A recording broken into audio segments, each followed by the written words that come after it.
of Burhan and the boys, myself, along with the lovely co-host of mine on the show tonight, Mr. Dave. I don't know what time it is, Wade. Yeah, sorry about that. My clock lost an hour, but you don't know your clock's lost an hour if you weren't there to see it lose the hour. So, and then stupidly I didn't fix it and went to bed today, and then same thing happened tonight. Yeah, but True story. we decided to recoup our losses and concentrate on doing the show tonight, which is great. The show's up. For those of you who want to check it out, you can check it out on my Facebook page, facebook.com/. Michael Burhat. I'll tag it in Dave's and everybody else's who wants to have a Don't forget to ask a question. yeah, and go to youtube.com/unlimmed radio. Now, Dave, you're going to talk to us about your eating habits. I had haggis tonight for the first time ever, and I don't mean that tinned one I bought to take the piss out of monkey spaz. We went to the butcher's and got a proper haggis. And you were saying, my stomach just squeaked then. You were saying you couldn't eat it, and I said, no, I'm not. I don't mean to insult Scotland or anything, because it was very nice, but I find that the trick to eating it is to not look directly at it. Yeah, that thing is, I can't do that. It's once it goes in my mouth, I know what it is. My tongue's very aware of what it is, and I start to gag. That happens with me in squid as well. I put squid in my mouth. It's like, Have you ever had faggots? Real ones from the butcher, not those little stupid frozen ones, which the first thing I ever heard was trying to explain it to American, and I just said, when he said, what are brains faggots? And I said, think about really oniony meatballs. But no, real faggots from a butcher's are really, really nice, but they're really savoury and they get a bit too much, so I generally only have one. I found haggis like that. It was nice, yeah. but towards the end of it got really, really rich. To which I always use my favourite phrase, which is, it was like eating Christmas cake. But it's stuff like that doesn't really, I don't know why, I just can't eat it. I really just can't do it. My stomach has a thing about certain things. There's things I used to hate tomatoes. I forced myself into eating tomatoes. I hated courgettes. I forced myself to eat courgettes. Peppers. I now eat bell peppers, and some of the favourite things for me to eat are like chili peppers. But there's certain things still I just couldn't eat, and certain things I can't adjust myself to, and those are part of them. I say, never say never. That taste is acquired, not a preference. Which you just proved with that statement, which is there are things you used to hate, now you can eat. Yeah, well, it's because I've forced myself to eat them. But a lot of them, like tomatoes, the one reason I couldn't eat them is because they're squidgy. Put them in your mouth and it's like, ugh, and I've But you get really, really fresh ones, they're not, they're crunchy. It's when they've sat in the fridge for a couple of days that they turn into mush. I can eat, if I got a really fresh tomato, I can eat it like an apple. Yeah, I can't do that. I literally, I'd have to chop it up. This is the culinary section of our show, by the way, people. It is. But it's one of the reasons I got healthy. I wanted to eat these sort of things. And, it's a bit of a nightmarish thing. But apart from that, I technically eat anything unless it's bugs, frogs, squid, or anything in line in a sheep's testing. Have you had a snail? No. I've had snails. As long as you don't look at them, they're alright. But the thing is, they don't taste. You serve them out little trays. They've got like 8 little indents in. My mate cooked them for us for a start for Christmas dinner in Montreal. Weirdest Christmas starter ever. And the thing is with them, they don't taste of anything. That's why they put so much garlic on. So they're not half as disgusted as you would think they were if you've never eaten one. I don't plan on eating them again in any hurry, but yeah, I just couldn't. There's certain things I just wouldn't eat, and that's one of them. The thing I like to eat is like I don't even eat rabbit because I used to look after my mate's pet rabbit, and I consider them like part of the family, and eating that would pee me off a lot. I read it once, and it wasn't very nice because you seem to spend the entire meal picking bones out of your mouth and and it must be true because QI said so, the lovely Stephen Fry. Did you know that if you ate nothing but rabbit, Yeah. you die? Why's that? Because it doesn't actually have any of the nutrients your body needs to keep you alive. Ah. So that's why lots of people die very young, way back in the day, because obviously with landowners and stuff like that, and the rich and the massive divide, I'm talking like medieval stuff like that, divide, well, kind of Robin Hood times, between the poor, also the most plentiful source of food for certain people like farmers and that, rabbit. So that's why they, unless they had veg, which the other way around was more expensive then, they didn't have enough nutrients in their diet. I love you, Stephen Fry. And congratulations on becoming engaged. Yeah, to that very young man, you cradle robber. I'm only joking. That's awesome. Oh, speaking of Fry and Laurie, I got my mum into house today. I'm proud of myself because she usually watches like magic programs and stuff based on witchcraft, like Charmed. She goes to me, "When's the new series of Charmed coming?" I was like, "They're rebooting it." "Oh, when's it coming on Netflix?" "They haven't even started casting it yet, mother."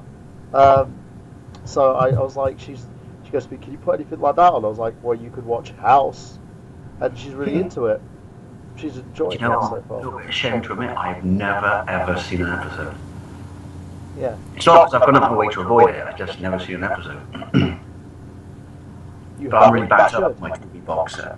It's one of those shows that you really should watch. If I could recommend any show to you, I would recommend that show. Because it's like people have these range of weird diseases and stuff, and he has to figure it out. Plus, he's going through his own situation, if that makes sense. Because he ends up in a car accident, and he becomes basically a drug addict because of his leg. I do know that it's a true story, that because of his leg, the limp he had to put on for that show, because he put it on for so long, he ended up actually suffering from having a limp and had to have medical, have an operation to fix it. Seriously? Because not because it gave him a limp, but because he was forcing his body to walk in such an unnatural way, it was putting pressure on his joints and stuff. Yeah. Yeah, true story. Oh, I never knew that. That's probably one of the reasons why he wanted to leave the show. It was the biggest show in the world, wasn't it, at one point? Yeah, it was. When it ended, the show was still a huge ratings draw. But he basically decided he didn't want to do it anymore. How long did it run for?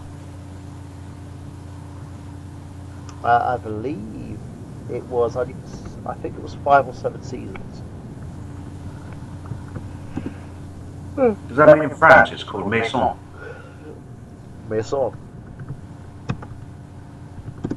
Okay, I'd like to know now. Okay, it lasted 8 seasons. That's not bad.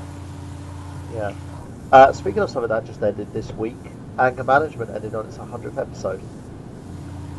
Did it? Yeah, that show was a train wreck, in my opinion. I didn't know it was still going.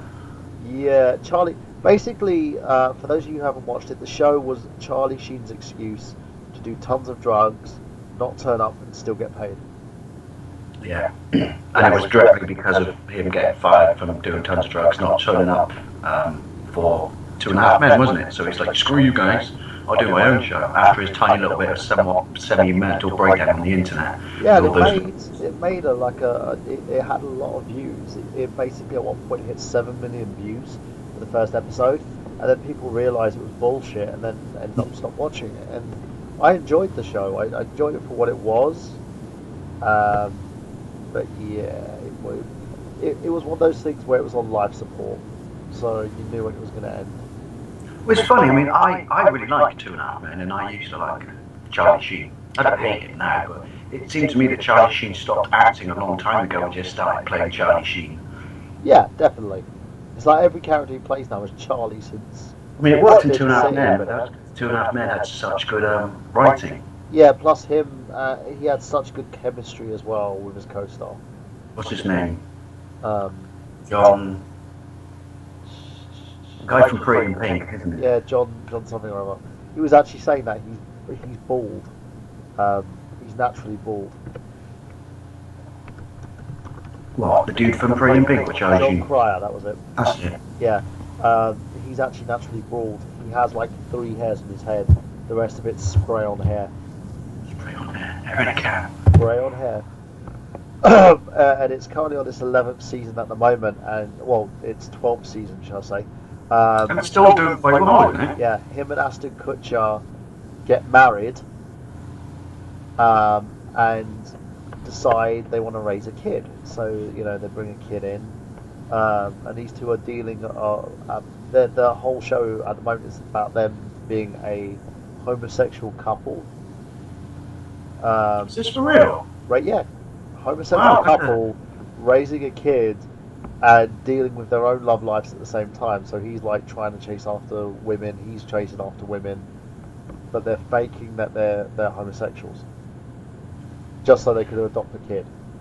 That seems to me that I can see, especially being in America, rubbing up a lot of people the wrong way for such a mainstream show. Yeah. And I know it's a comedy, but I can't help but that feels, and even though you could say the Charlie Sheen firing moment was, but I can't help but feel that show has kind of jumped the shark a little bit. Well, what do you mean?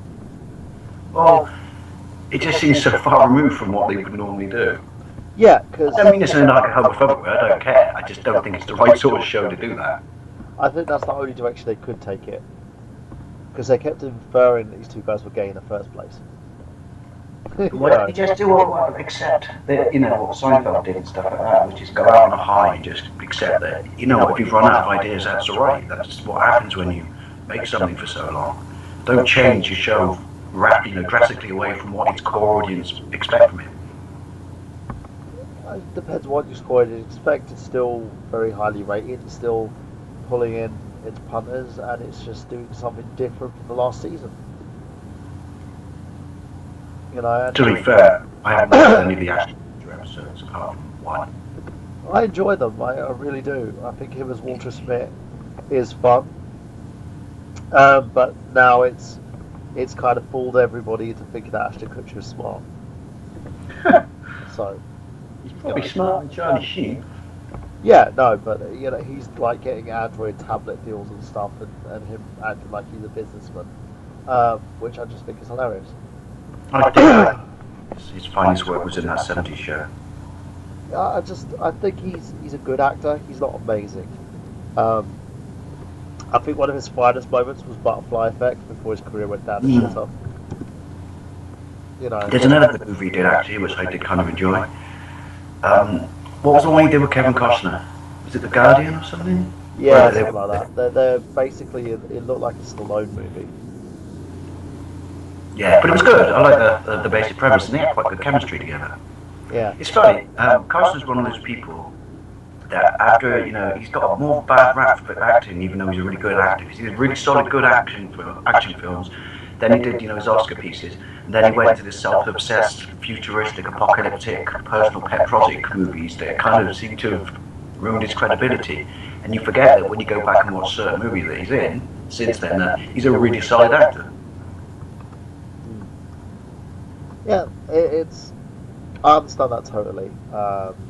In terms of getting to that point, I don't think he will ever be at that point, and a lot of it is just due to decisions that you make. Because you know what, I watched Birdman recently, the new Michael Keaton movie, and a lot of it was based loosely on his, in my opinion, it was based loosely on his career.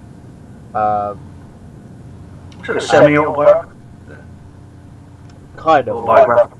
It mirrored what happened to him after he left Batman. That was his call, right? Yeah, in a sense. It was. He forced out because they wanted it. It's when they forced out Tim Burton, and he came in for a fitting. It was just like, okay, where's Tim? I need to talk to Tim. And they're like, oh yeah, he's left, but he's still staying on as producer. And he went, okay, cool. I just walked out. Fair play. It is what it is. In a sense, you can't. What you're supposed to say to it? Oh, you can't do that, really? With the powers that be. Yeah. But he did kind of a lot of his career decisions up until recently have been kind of questionable. He's done some really good artsy movies, but he's also done some really terrible movies at the same time. Wasn't he in that Herbie movie? Yeah, as I said, that's part of his whole terrible movies list. He also did like that Need for Speed movie, which was terrible, or the RoboCop movie, which was terrible. You know, No, um, in his defense, it does have one good scene. what was that? Sorry, people, spoilers. When you get to see what's left of him. Yeah, it's It's the only bit I took from the movie thinking, wow, that was cool, because it was kind of creepy and uncomfortable. yeah, Other than that, it never should have been remade. Or if it was remade, they should have just basically said, right, there's only one way to do this. We're going to make it an 18 certificate and be as horrifically violent as we can, because that's what people expect from Robocop. Hell, in the new one, he's got a fucking taser. yeah. But that what bothered me about that movie, we talked about this before, was the fact that it just didn't. They took away everything that made Alex Murphy who he was. Mm. I just did not have any compassion or sympathy for him whatsoever. Yeah, he was because a prick. he was just soulless. Yeah, he was a prick, and he got like people's backs up. It's like he wasn't doing things to try and be a better person. He was doing it, or because it was the right thing to do. He was doing it because, let's fuck everyone over. Oh, we need to get these drugs off the street because I'm a cop. You know. The other thing as well, which kind of was, well, you couldn't say that was the actor's fault, but it was the direction of the script's fault, which I didn't like, was the fact that he was kind of continuing on the pretense that he could have a family life. In the sense that, like he tries to save, sorry, people spoilers, tries to save him at the end, and he makes a point of going to see them, and like, why don't you touch it, son? This is my skin now, and stuff like that. And you just think, no, mate, if you're anyone intelligent, because you are technically dead now, you certainly wouldn't turn up, even though it was your wife who, signed the permission slip. And permission slip made it sound like school to give you a snow day, and then just continually expose yourself to them when you're basically a fucking cyborg. Which one of your brain just go, this ain't gonna work, let's be honest. Yeah. I want to play golf with the lads. Yeah, a lot of it just didn't seem plausible. And the whole thing of like the whole car explosion thing, I was just like, okay, car blew up, he's in hospital, but suddenly, they need to. They have to convince his wife to turn him into a fucking cyborg. When he's only missing a leg, isn't he? At one point. Yeah, it's like you could have, with the technology behind, they could have just basically transplanted the leg. But no, Well, they could have just put him. Maybe he was banged up in an exoskeleton. yeah, they put his brain and like one of his hands. That just made no sense. And the reason for the hand was stupid. Yeah. Because I would expect a police officer or someone to be able to shake hands. People like a good strong handshake. I'm like, well, I mean, I know you'd have to be a crack shot, and I know he could still kill you, but... And they completely missed this trick in the movie, right? Because it doesn't armor cover up or anything. But why didn't someone just shoot his hand? I don't know. I really, it's one of those things with the movie. It doesn't make sense to me. But it is what it is. I am doing. Me and Dave are trying to work out an idea of doing a movie file with me and him, basically talking about this anyway. So we just don't want to turn into us destroying and ripping on it for an hour and a half. Well, we can do. If you want to rip it, we can rip it. But in the end, there's a lot of problems with it. And I think when you look at, and I've talked about this in the Untitled Movie Show, the process behind Birdman, it's a really, really good movie. And I will convince you, Dave. I've got myself convinced. And I think. I listened to the Untitled Movie Show. Pat female me on it. Pat says howdy. She goes, my first tattoo. The artist put season 2 DVD on the arm while worked on my arm. Interesting experience. Speechless. One of the very worst movies ever. It's cringeworthy. It was okay with Jack Frost till he fucking dies.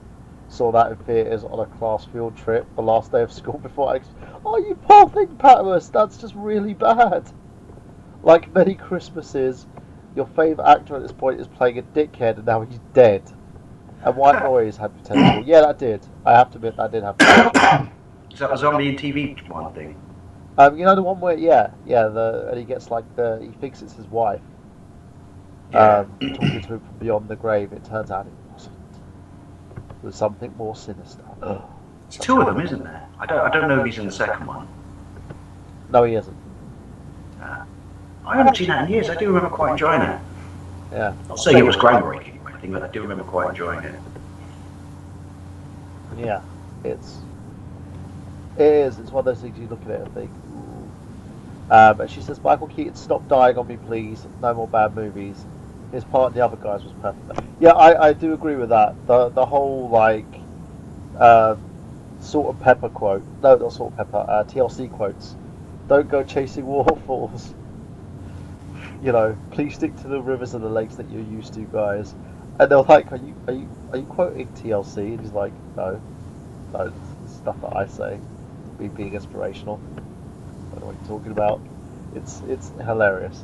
But yeah, speaking of Birdman, to me, it's got a nomination for 9 Academy Awards. I really, really hope it wins every single one of them. He's got a Globe already, hasn't he? Yeah, his part in it was flawless. You could tell there was parallels between his character in that and basically himself and his career in Batman. It was kind of his last ditch attempt, like the play that he's in this is his last ditch attempt to actually be relevant, and the whole theme of this is him trying to be relevant. And the great mesh of this is it's got like cameras following him about, so it's the scene itself is like one solid take and it's fluid. Do you know what I mean? So it's like really fluid, and you can see from shot to shot how it works. Norton's in it as well, Edward Norton, and his character is completely and utterly dickish. He's an arsehole to the point that he just completely acts like a dick, because he says when he's on stage, that's when he's truthful. When he's not on stage, he's just a dipshit. And there's a nice little fight scene between him and Keaton in it as well. So it's real fun. It's a great movie to watch. You've got a lovely mix between the direction, the music, the script's great as well, and everybody does a bang up job in the movie. So if you haven't seen it yet, go to the cinema and watch it. I convinced Nina Kasky from Michael Gameplay and one of our newest hosts of the Untitled Movie Show to watch it, and she enjoyed the hell out of it. So that's my gift to you, Dave. Go and watch Birdman. Shall get on it, good sir. I think you should. Patmos, go and watch it as well. Now, what else has been going on this week? Okay, I've been concentrating on getting my acting career back up and running properly. I've been looking for agents in Vancouver, Canada. A lot of them said, get a visa first and we will talk to you. If you don't have a visa, we don't want anything to do with you. That's pretty much staple the world over, though, isn't it? Yeah, which is fun. The second thing I've been doing is sign up to casting sites, including a site called Casting Call Pro, and another one I've signed up to is Voices Pro. They're supposed to do what Spotlight does here in the UK, but you don't need an agent to use it. Spotlight, I will need to get an agent in order to use that facility, but it's also one of those things. It will cost you like 200 quid just to do, and I don't have 200 quid. I'm also running out of money, which is the fun thing. It's annoying as hell.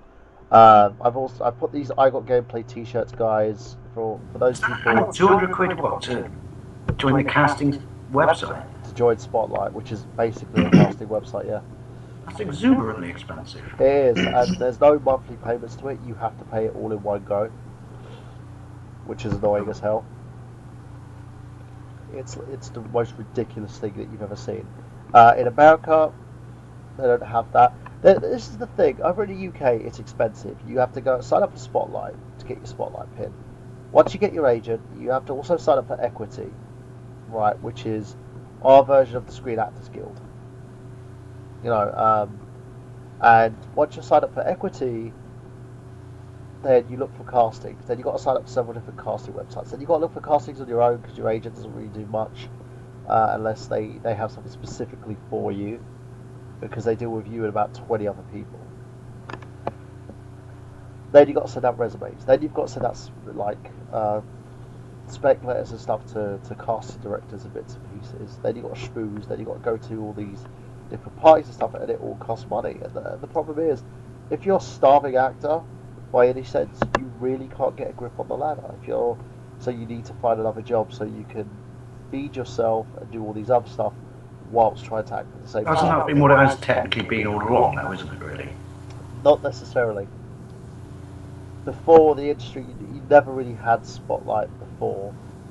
You know, you didn't need to go on Spotlight and find yourself casting jobs. You could go on the stage, or you could actually get an agent and rely on an agent to deal with it all for you. Now you need Spotlight before you even attempt to get an agent, because most agents won't even look into you, and a lot of them get you on their books because they need your Spotlight hit.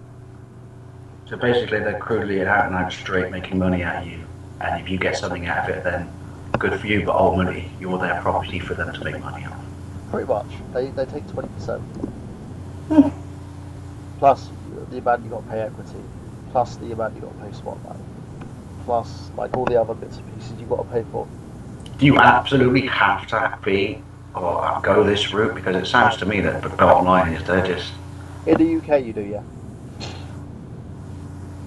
So. Even if you want to be part of a co-op, which is like a co-op acting thing, where you work as your own agent, you still need Spotlight. There is no way around it. It's sad, but it's the way it is. So yeah, doing all of that, focusing on looking at fundraising and putting together portfolios and stuff like that. But not just throw yourself massively. I know it's not good, but would throw yourself massively into work and just try and build up a little nest egg that you can blow on this shit all at once. There's a bit of a problem with my situation. I'm not going to go too much into details about it, but in terms of if I wanted to find a casual job, that makes sense. Yeah. I would have to pay. You mean cough unofficially cash in hand? Not unofficially, I mean an actual, pay taxes kind of job. The majority of my money I have to go to my ex-wife. We talked about this before. Oh, yeah. Yeah. Okay.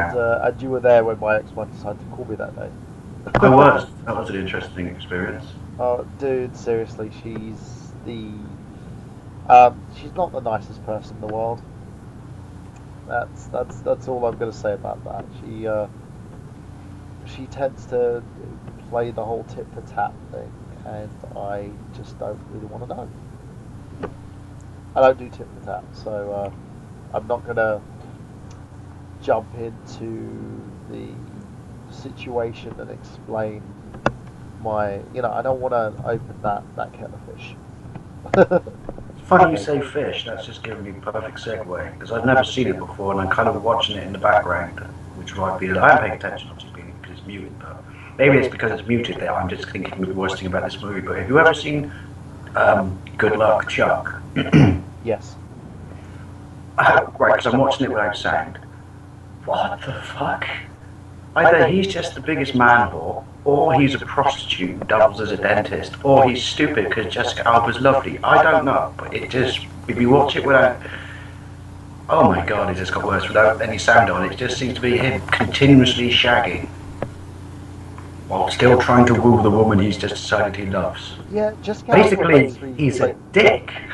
Yeah, the whole film is basically about this guy being a dick, and what makes me laugh about it is I just don't get it. She's always tried to make herself out to be this. She was always at the cusp of stardom.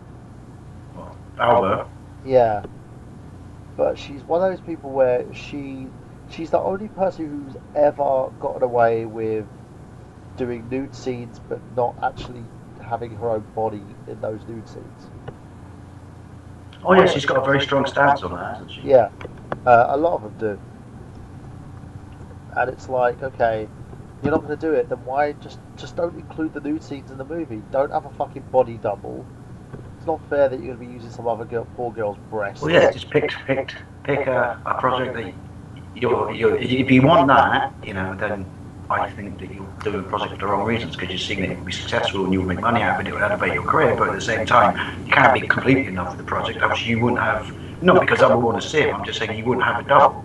So there must be another route to a project where you're completely 100% comfortable with, don't have to have any exceptions to, that will ultimately give you what you want for your career. Yeah, Patman says Dane Cook movies, it's his own genre. And I was like, yes, shit. His movies are kind of a... The thing about Dane Cook, he's a guy who became a successful comedian off of MySpace. Only person who has ever done this. Well, not only, but he's kind of in the same level as Ray William Johnson. Oh, there is a one fact that I'm sure Pat will agree with me with. It's even though I'm watching it without sound, it's good about this movie. It's got penguins. Yeah, the penguins are awesome, but the amount of nastiness that happens in front of the penguins. I know. They're like children. You're like, avert your eyes, penguins. And the fat woman, he has sex with a fat woman in this as well. Just for the point of getting the lulls, but it just seems really awkward. I wonder what that bit was. It's his receptionist.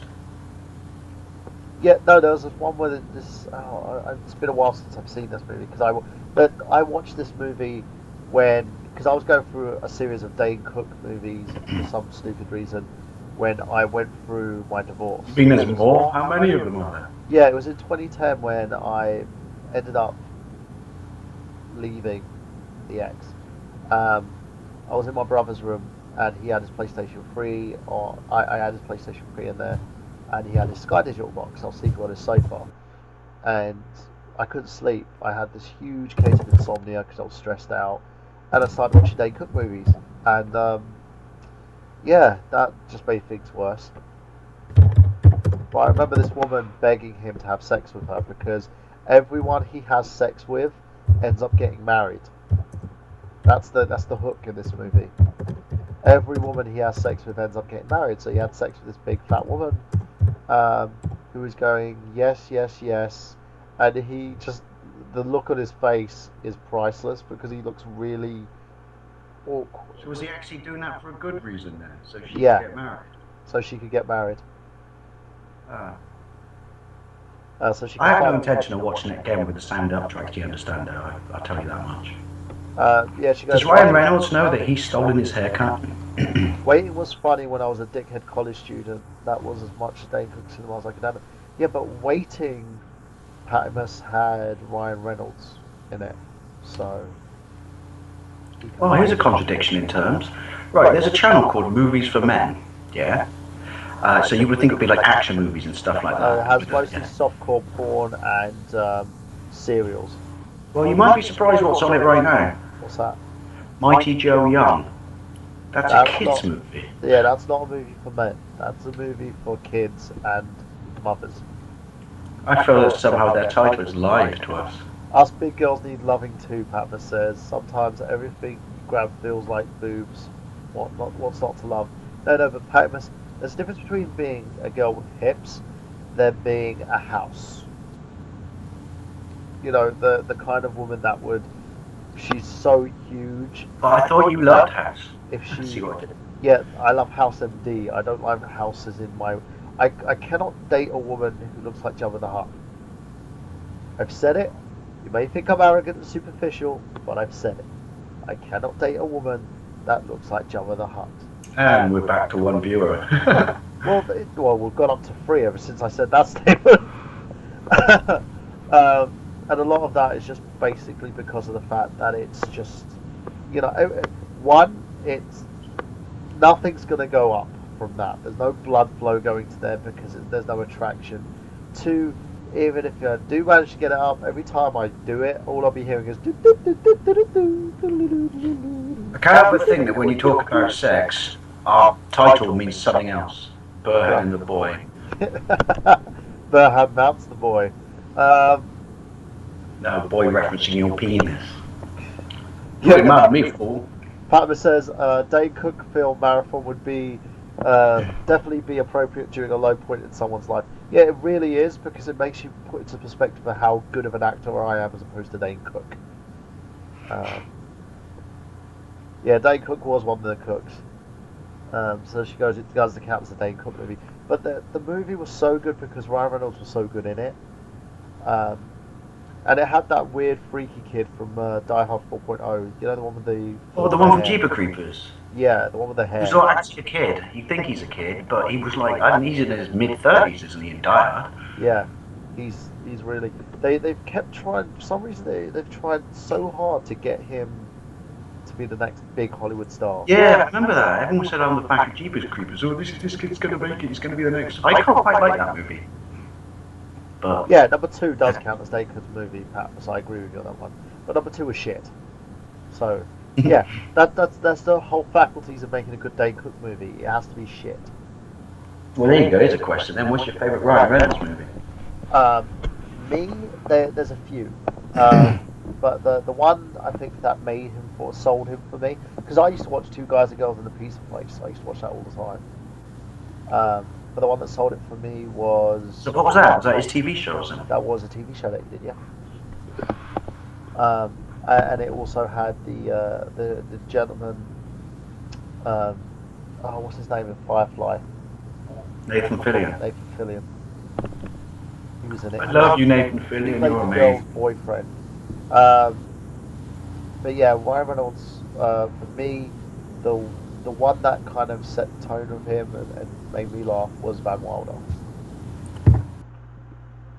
Party liaison. Liaison. What about you, Dave? I was just going to say, you stole my thunder.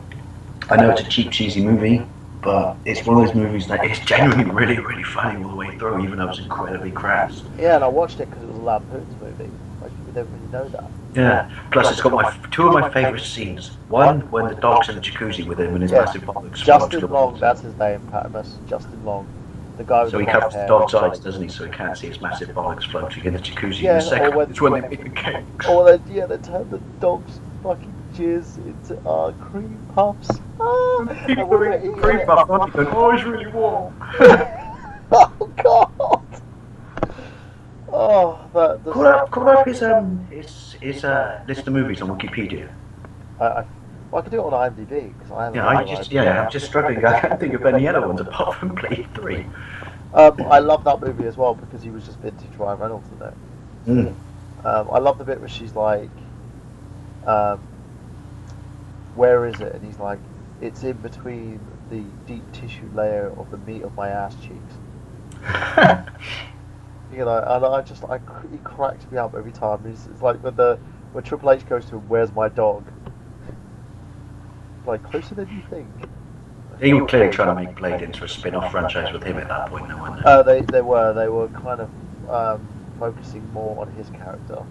Which is a shame. Yes. No, I enjoyed Blade 3. The first two Blade movies are really solid movies. I watched Green Lantern, and he wasn't the worst thing in it, and I feel really bad for him because that movie is kind of what he's known for. Deadpool 2016, he's gonna be in that. Yay! Obviously he was in Wolverine, wasn't he? I mean, he was really good in that. But he was essentially playing Deadpool before Deadpool looked like Deadpool at the start, wasn't he? Patmos says Blade 3 is her Ryan Reynolds flick. You know what, Patmos? One Ryan Reynolds movie you should watch, and you too, Dave. Buried. I watched that on Netflix. Such a good movie. He carries that movie on his own. It's literally him in a coffin. Oh, is that when he wakes up in the coffin? Yeah. Buried. And it's buried. Yeah, buried. So it's kind of like phone booth, in the sense that it revolves around one continuous scene, basically. I watched Green Lantern in the cinema, and I was so pissed off when I finished watching that movie. I watched it with my daughters and my nephew. I watched it Hina and my nephew Rion, and we sat there, we watched the movie, and I came out of it, and I was just like, ugh. I can take one positive from that movie. Never allow anybody to make a Green Lantern movie ever again. Oh, his costume was alright. His costume was fine. It's just they, instead of allowing him to play Hal Jordan, he just played this weird. He played Ryan Reynolds as a Green Lantern. Yeah, that's literally it. They tried to make it comedic, and it didn't work. Plus, Parallax being defeated the way that he was, really, no. He did a movie called Dick, and no, it's not a porno.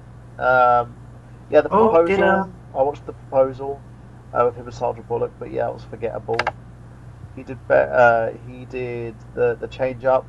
I watched that as well. Very forgettable. Safe House. Is that the CIA one? Yeah. Where he's like a low-level CIA bloke who has to. Yeah. It was the movie he was promoting when he was on Joe Clarkson.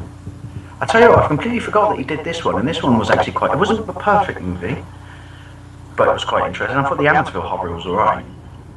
Yeah, he was really good. He actually got a lot of praise for that. Another movie I loved with him in it, Smoking Aces. That was really good. That really made my day as well. That movie, I love that. He can act. He really can. I just think he just picks. Yeah, try to have a decent script though, because if he doesn't, then he turns into Ryan Reynolds because you almost feel like they're saying, right, basically carry it with your wit and charm, personality. Yeah, which he does have wit, charm, personality, but he's just not. Can't really carry the movie. Yeah, do you know what I mean? What other actors then? Forget the bloke from Chuck. What other actors would you put in his sort of, range? People who are basically Ryan Reynolds. All charm. Big names, I'm trying to think. Charm, no fizzle. Well, I would say Colin Farrell. Yeah. Have they ever done a movie together? I don't know. I don't think they have. Colin Farrell is one of those who he's charming, but when you ever try to get him to carry a movie, it turns into shit. And I would put Ryan Reynolds above Colin Farrell over the fact that Colin Farrell did Alexander, which to me was just like bollocks. Yeah, it was like, really? Is that what you're gonna do? Doing an Irish accent and then having every other person in the movie speak with an Irish accent. Do you know what's interesting though about Colin Farrell was the movie that made his name or made him mainstream. He did show Tiger Man showed that he showed a massive amount of potential, and I did actually think at the time because don't get me wrong, he's popular, but like, what a kid, shit, here's some kid who can act, and then Phone Booth again, that had potential,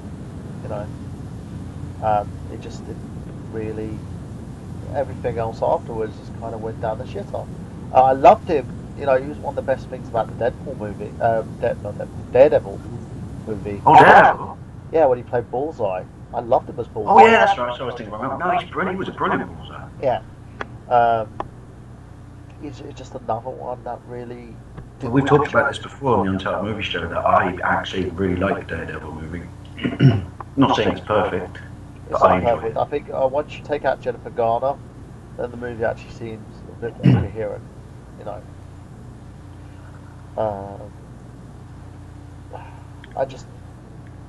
I don't know.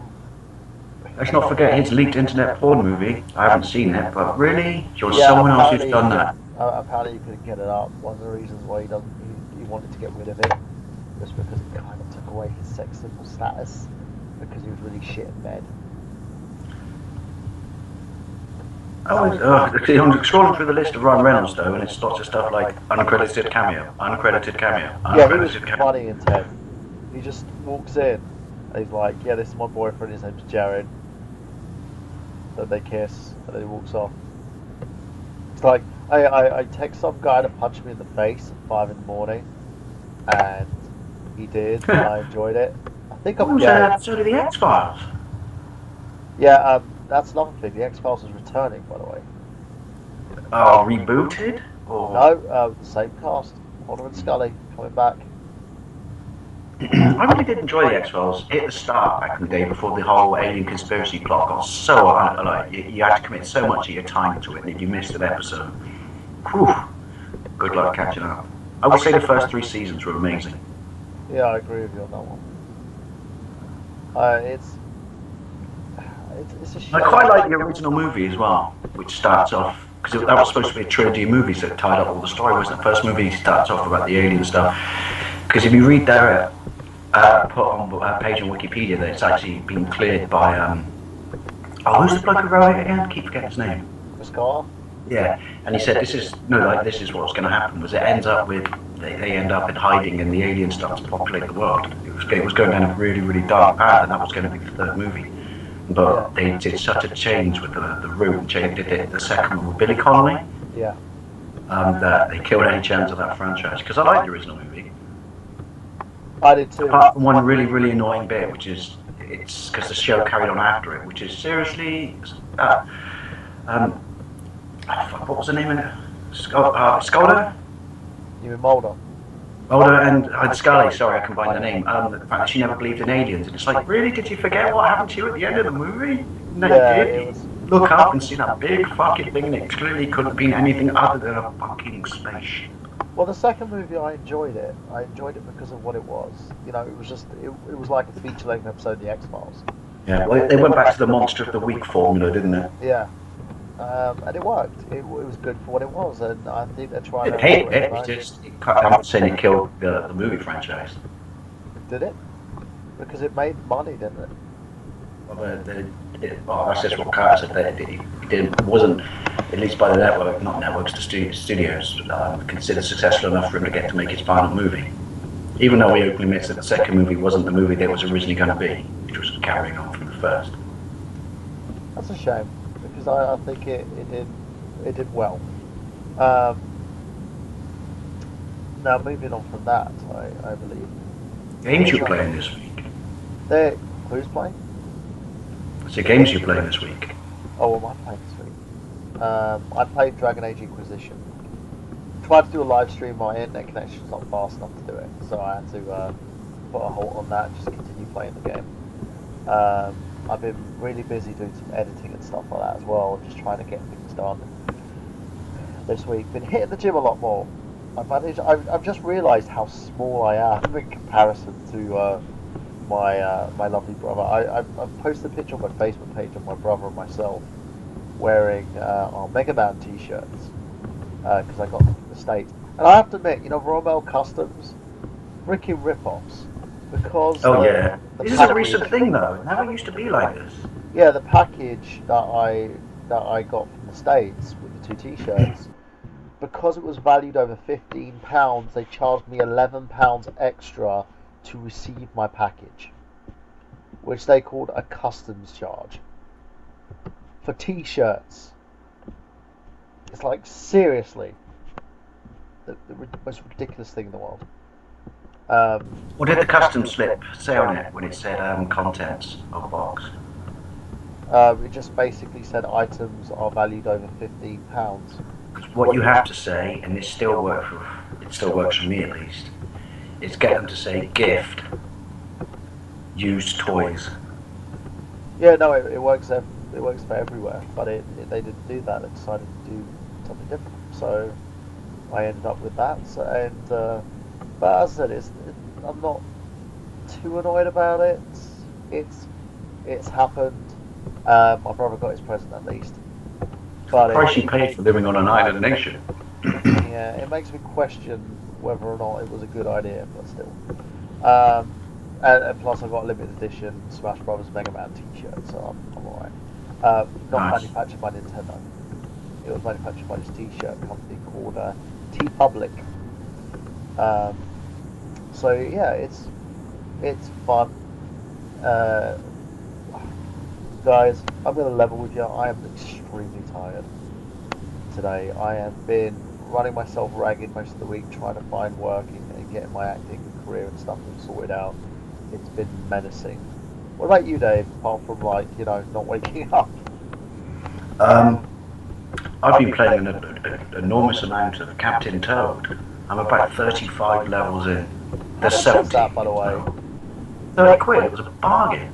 Oh, that's not bad at all. I consider it a flagship Nintendo title. I really, it's wrong that you think 30 quid is cheap, because it's not. But then as Shamuso said on the video I did about it, he goes, it is if you consider that we were paying 30 quid for Mega Drive games back in the day.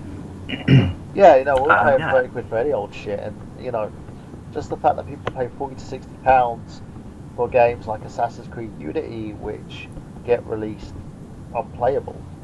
Yeah, and at least you know what a Nintendo. In fact, I put it in my Wii U. The Wii U's not as bad as Sony and Microsoft for this. Although I will say Microsoft's updates are usually not that painful, at least on the 360. It's the first time I stuck a game straight in my Wii U, and no update was required. And even though it's cheap, but this is obviously Nintendo, it feels as polished as any other Nintendo game. You know, it's Canon Mario in the sense it's Canon Mario Universe, but with a different playing control. Yeah, The other one that's quite interesting that I think we should plug to anyone who's got a Wii U, because they're putting Wii games into the eShop right now. Which you may say, oh, that's Nintendo ripping you off this and that and this, but bear in mind that some of these games, because I managed, and there's a funny story behind this, managed to download Super Mario Galaxy 2, because some of these games still command, even second-hand, prices of 25 quid. Like, Nintendo games always keep their value. So, for the first week, every game that goes in there, I believe the original Donkey Kong is next, the original Wii Donkey Kong is next, but they knock it down to half price. So I downloaded Super Mario Galaxy 2, and obviously it looks really nice and shiny on the Wii, for $8.99. It's funny, it goes back the other day we were talking about their pricing, you know, with Re-Res on the Retro Island live stream. Some of their pricing is ridiculous, but I think they may have got it right with that. It goes back up to, 18 quid, but at least they give me the chance to do it. And I remember I had to go a really long route to get it, because I wanted to get it. Kitty at work said it was up, and I'm like, shit. And he goes, it's probably gone now. So I went back to, when I got home that morning, I went to look at it and go, it's still up. I've only got 2 days to do it. And then I reached my credit card that was sat on top of my Mega Drive game collections on my shelf, and I dropped it down the back of my dresser. Ooh, dear. And I was like, oh, there's no way. I mean, eventually I'll have to get around to doing it. Or I might just be lazy and cancel it and get a new one, because I can't be fucked to move, 50 Mega Drive games and all the systems that are in the drawers in there. But so I'm like, fuck. So I went onto, and this is Nintendo dropping the ball, which is you can't order with a debit card in the eShop, which to me is ridiculous.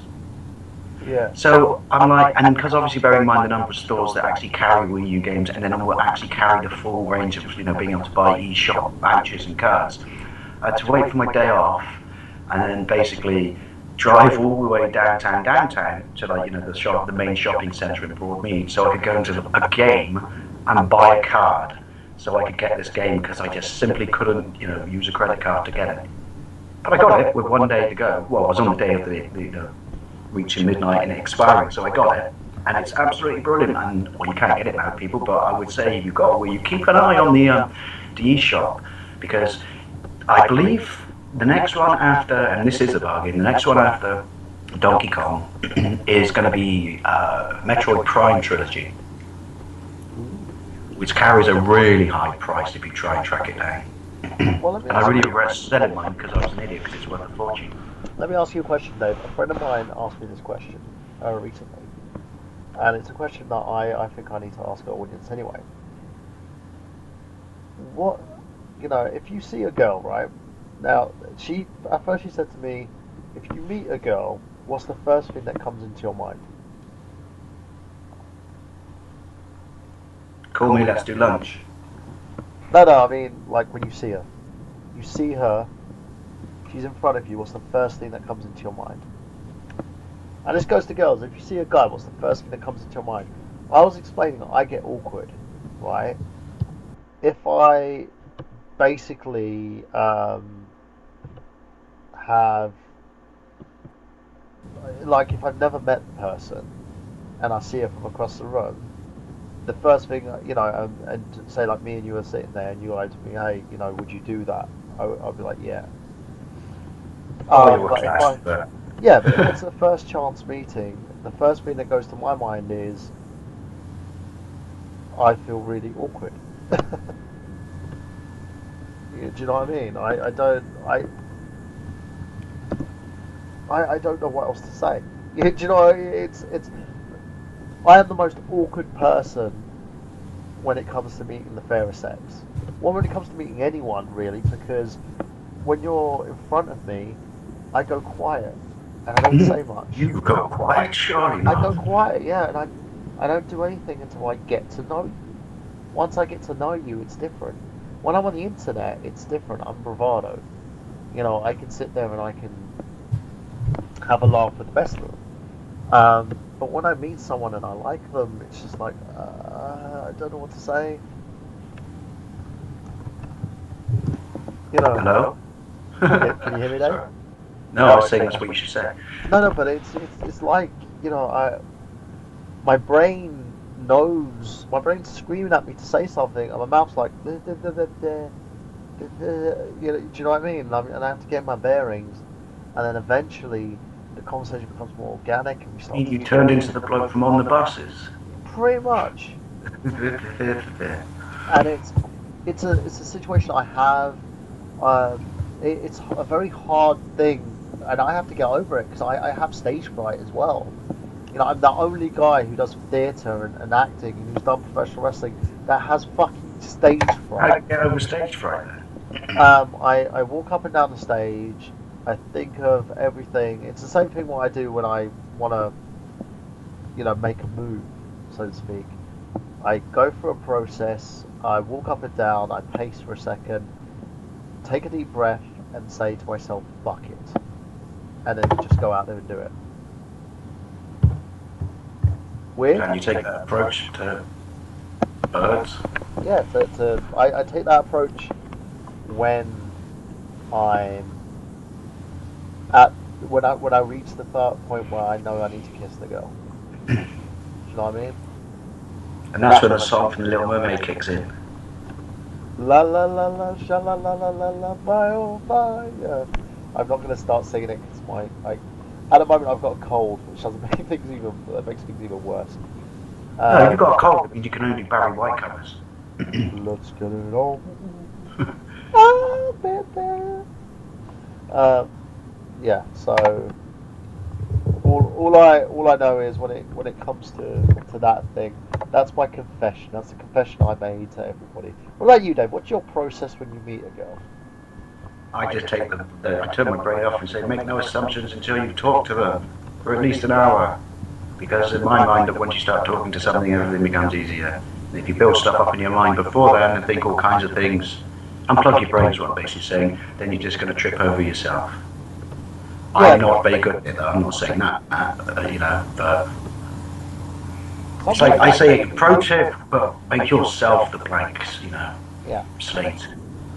Well, sometimes I even get very bravado-ish. A friend of mine had an issue with me when I was in cinema with her because I got very bravado with her, to the point where I was just like, we're ordering like snacks and stuff in the cinema, and we were having a conversation. I was talking about how Keaton is like one of the most awesome actors out there. And she was just like, Keaton isn't amazing. I was like, you don't know Michael Keaton. Don't say that. You shut your whole mouth. Um, and the clerk was laughing, and she's like, I think you're in now. I was like, I think I am too. I was like, let me just get the chloroform and she'll be all mine. And my friend took an exception to it. You don't know, Keaton, you weren't there at the beginning. You didn't know how good it was. I was like, you will be mine. I said, oh yes, you will be mine. She goes, how am I going to be yours? I was like, well, chloroform, and the morning after pill I think would help. And the clerk was laughing, and she was just like standing there, just looking at me and giving me evils. So. It did basically just sound like you were going to drug her and assault her. Yeah, but I was saying it in a joke way, so. I have a little tidbit of information based on, hey, tidbit, I said that after he's talking about birds. Woohoo, but we need a cymbal noise. Sorry. Yeah.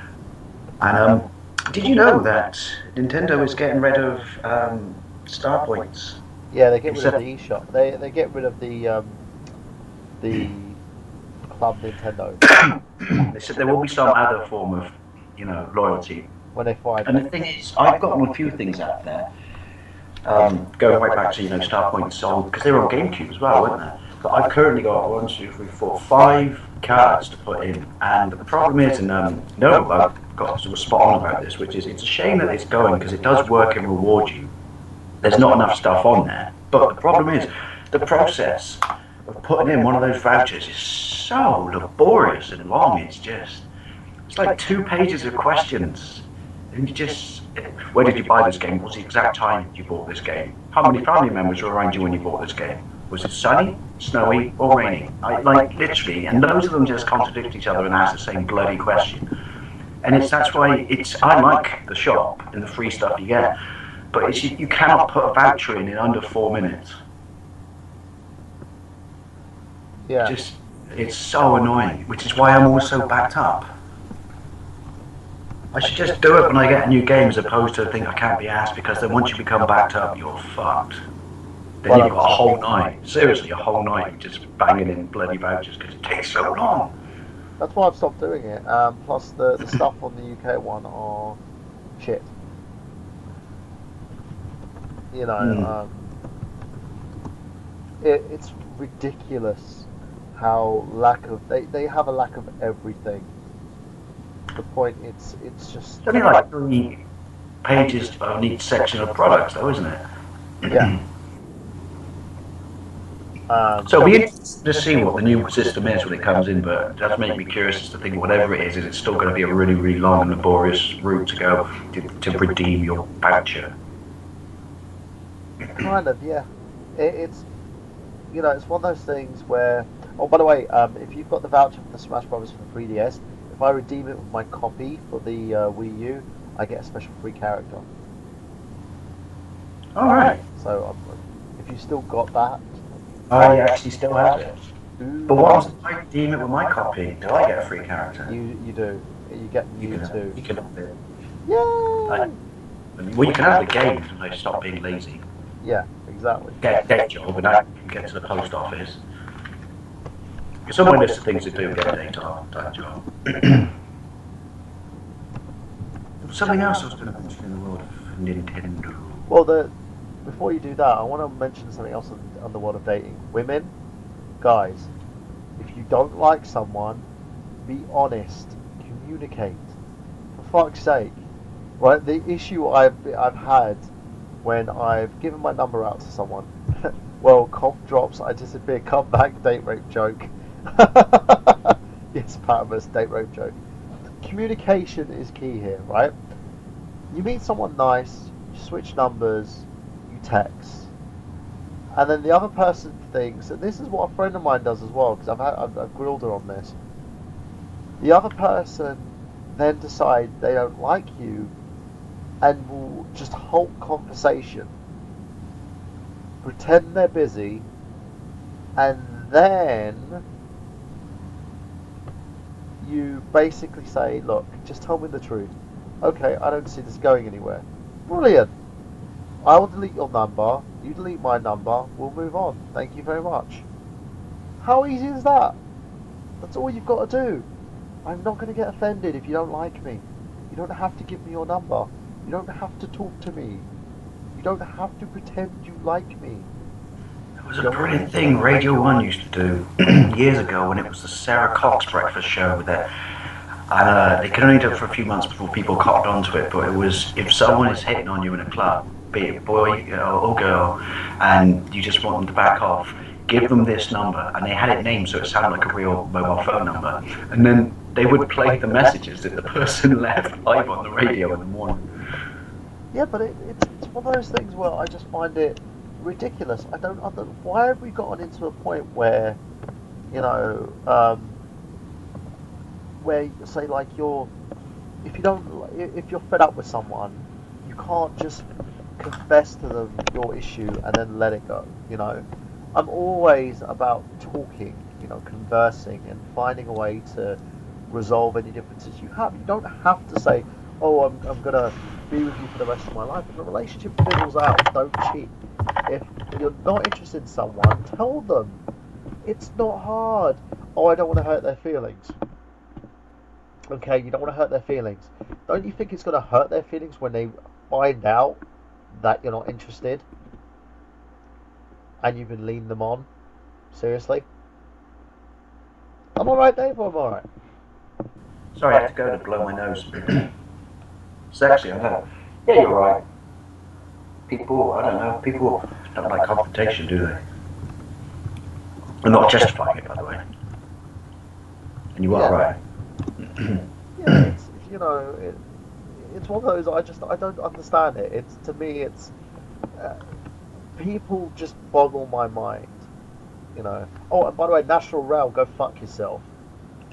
Did they not 12, refund you? £12 for a 1 to 6 off peak. Are you fucking shitting me? It used to be £8.90 and you raised up to £12.60. Do you know what the scary thing about railways still is? What's that? Even though they're shafting us, the taxpayer still subsidises them, and they'd be even more expensive without it, which boggles the mind. What the fuck? Yeah, Some bloke took a picture of the trains at Bristol the other day, and it was basically when he's on there. It was like everyone was stood up, completely rammed in like a cattle market, and there were people sneezing and coughing and stuff.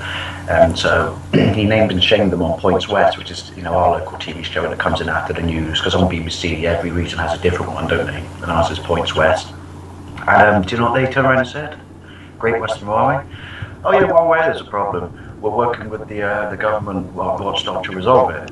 And it was like, or you could just put on some extra fucking carriages. That's the poorest excuse ever. yeah, Plus, I don't like the fact that if you want a cheap train ticket, you have to book loads and loads and loads in advance.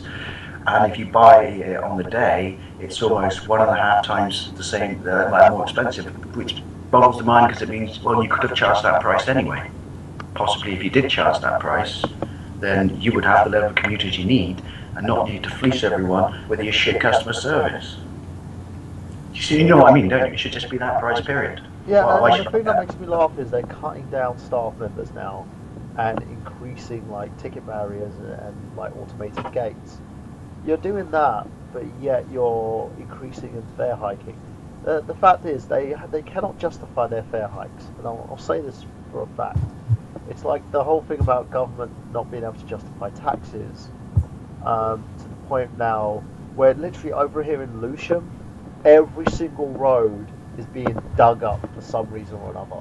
I'll tell you why. Because I know this from my dad years and years and years and years ago was a draftsman for the council, and it's because the new budget is set every year around about March.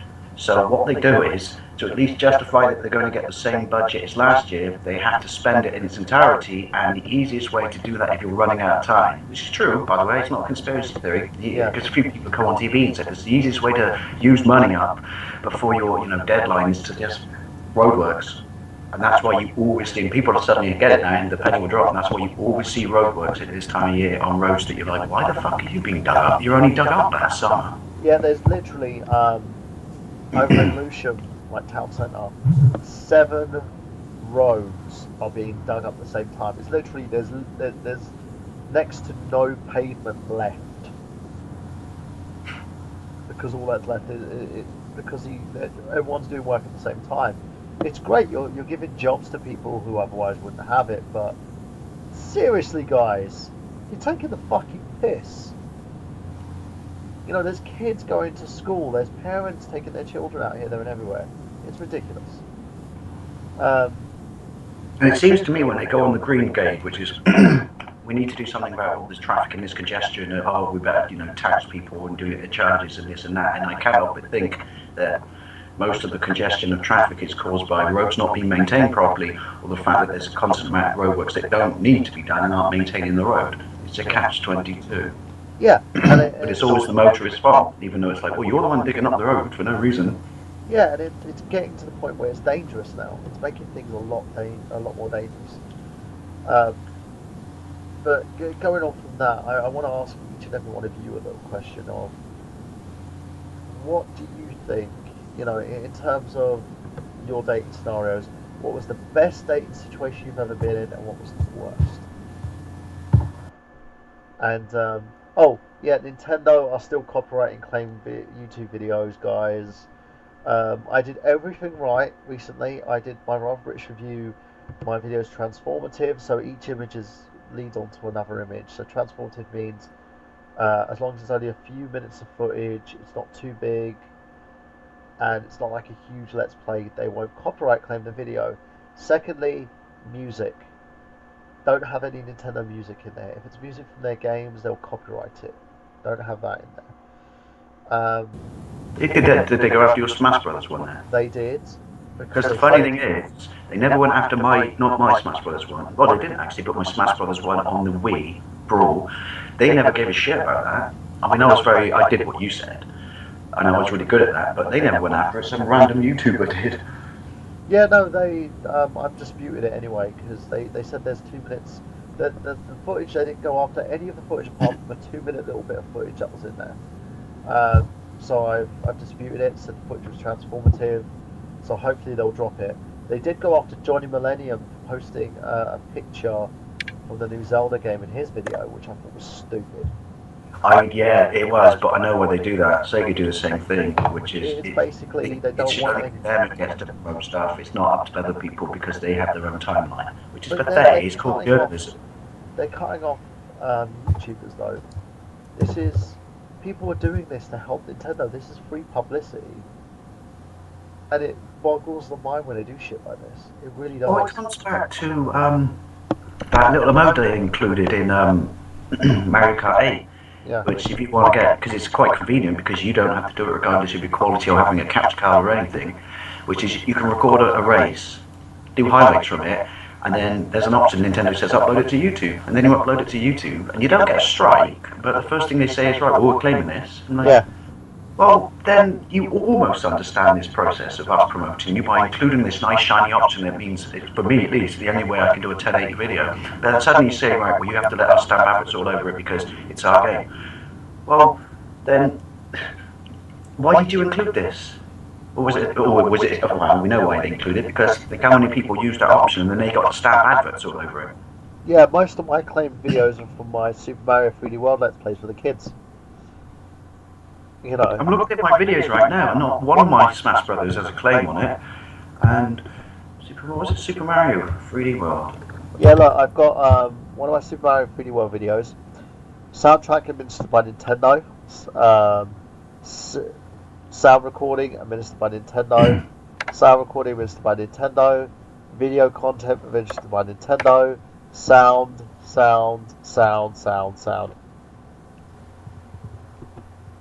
They haven't done anything on mine on that one. But then there's that, just scroll by one of the 3D World Let's Play. Nintendo they don't give a crap. Even after that, and this is a funny thing, I let them have the videos and they still copyrighted them again. Do I get away with this because I talk continuously over the top? No, if it's a Let's Play, it's different, and it depends how many minutes it's on for. Well, I can thank shit internet for that. It might not be very long. Exactly. But yeah, it's annoying. But in the end, you've got to just keep. They're being bullies. You just have to keep fighting it. And that's the sad Family part. company, my ass. Well, Nintendo care about Nintendo. Patris goes, the best dating scenario is the current one. The worst, all the rest prior were equally terrible, just in different ways, so they can all share the title of the worst. I agree with you. It's the problem is we're probably the worst type of people when it comes to dating.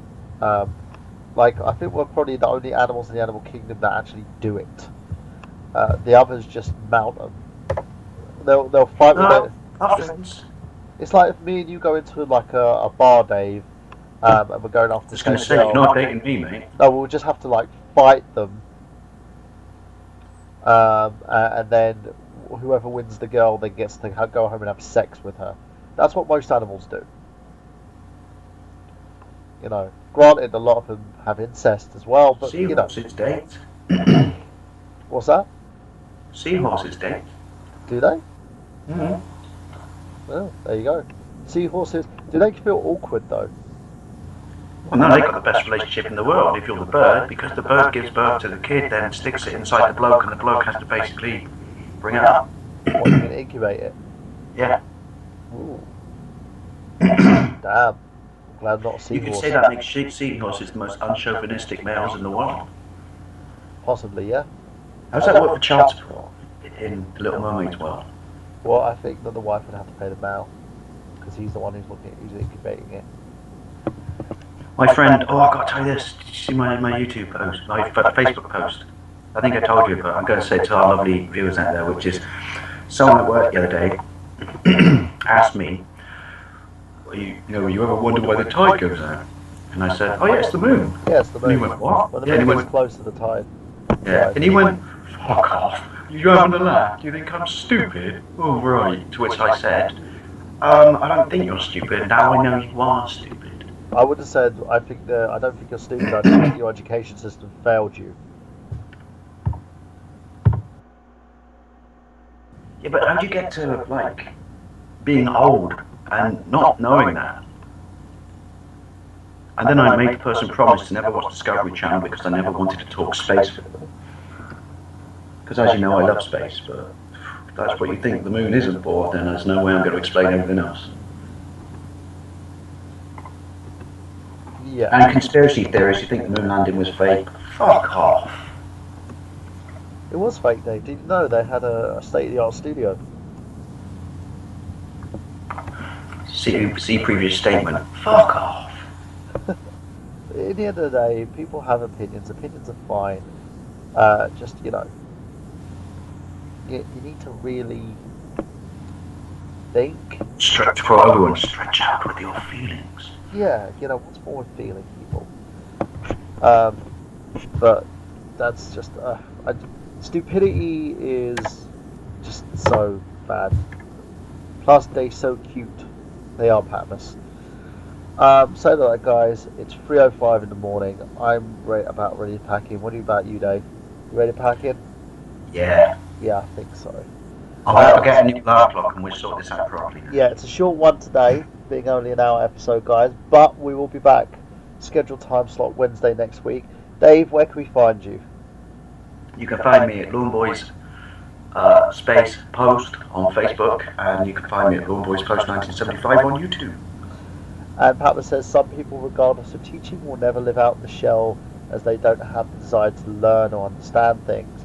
Yes, and those people will eventually become Prime Minister. And understand it is to have responsibility. That's why most of them are probably part of the 1%, Patmos.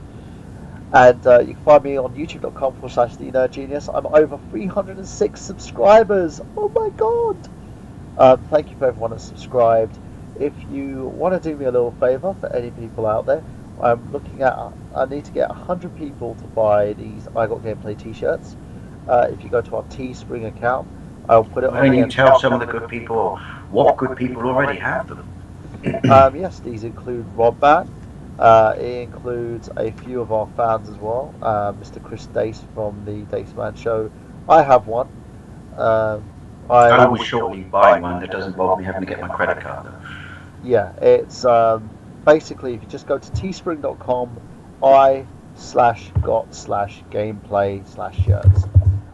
There all we need to do is sell 100 of these to meet our quota, and all funds will go back in for us to print some more World domination.